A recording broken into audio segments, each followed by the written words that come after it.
This morning we're finishing off our new song series, all about these new songs, worship songs.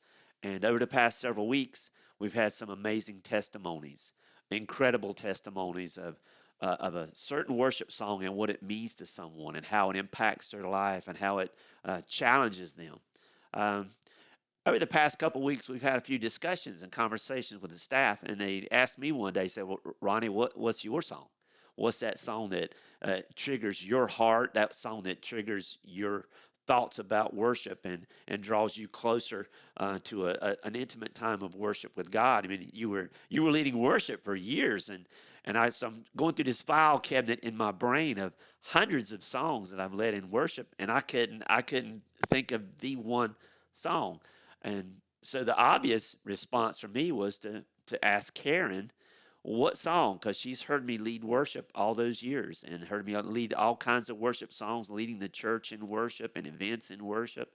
And what is that one song that I would say to someone that, or you could say that this is the song. When Ronnie does this song, everything in the atmosphere changes around him. Everything in his thought process changes, and the way he leads worship changes. So, and I asked you that, and she gave a really quick answer. Mine's been for days thinking about it, but she just took a few seconds, and you said, The Heart of Worship. by Matt Redman. Why would you say that the heart of worship is the song that when I sing that, it all just shifts gears? Well, there's a quote from Matt Redman.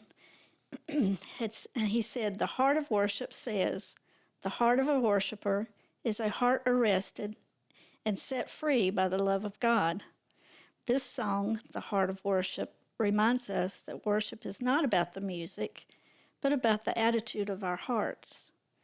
When we come to God with humble hearts, He is pleased.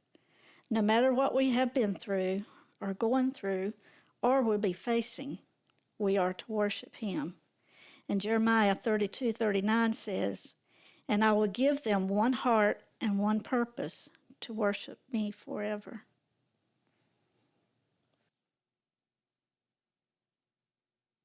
That's the song. Um,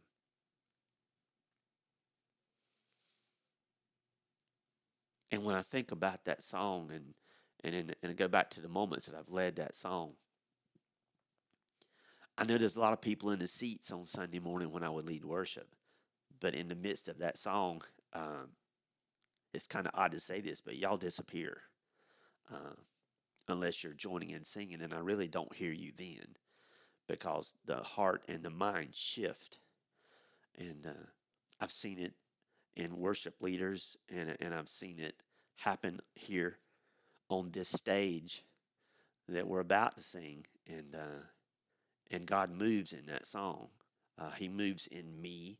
I've seen Him move in the worship team as we've sang the song together, and I've seen that song move God through the church and through people's lives. And so um, I would say that song right there sets the tone for true worship of the heart.